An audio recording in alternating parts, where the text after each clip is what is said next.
អ្នកនេះហាងជប៉ុនអ៊ូរ៉ាតេហាណារ៉េនេះអ្នកនេះនៅបឹងកេងកងហ្នឹងហើយសំខាន់គ្រប់មុខតែ2រៀល8កាក់ទេហើយសំខាន់នៅទីនេះគឺលក្ខណៈថា open kitchen អញ្ចឹងណាយើងអាចឃើញ chef គាត់ cooking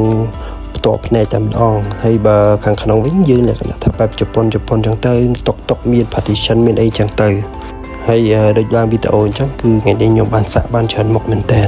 ហើយសំខាន់ហើយភ្លាមកំងភ្លាមហើយលើកមកភ្លាមតែម្ដង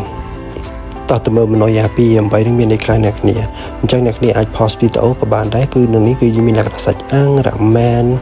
tempura អីក៏មានដែរ sushi ក៏មានហើយសំខាន់មានលក្ខណៈ à la carte មានរបស់ញ៉ាំលេងហើយមាន ramen ឧដុង្គអីចឹងទៅបើមុខម្ហូបទី1របស់ខ្ញុំនេះ okonomiyaki អ្នកគ្នាជាតិហ្មងណាហើយសំខាន់ពួកខ្ញុំក៏មានកំង sushi ដែរហើយ portion អ្នកគ្នាឃើញអញ្ចឹងគឺតែ2រៀល8កាក់ទេ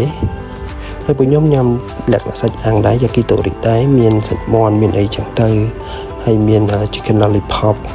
ហើយជាក់ស្ដែងហ្នឹងពួកខ្ញុំណាដូចមានបានឃើញចឹងគឺពេញតុកតែម្ដងហើយ share គ្នាចឹងទៅយើងញ៉ាំបានច្រើនមុខហើយបើ tempura អ្នកគ្នាអត់ជឿសោះថា2 8ច្រើនរបស់គេដែរហើយបើនេះលក្ខណៈខក្បាលត្រីអញ្ចឹងណាហើយបើនេះលក្ខណៈដូចសាច់ចឹងក៏ជាតិដែរអ្នកគ្នាតែវីដេអូមានតែប៉ុណ្្នឹងចង់ជួបគ្នាវីដេអូក្រោយបាយ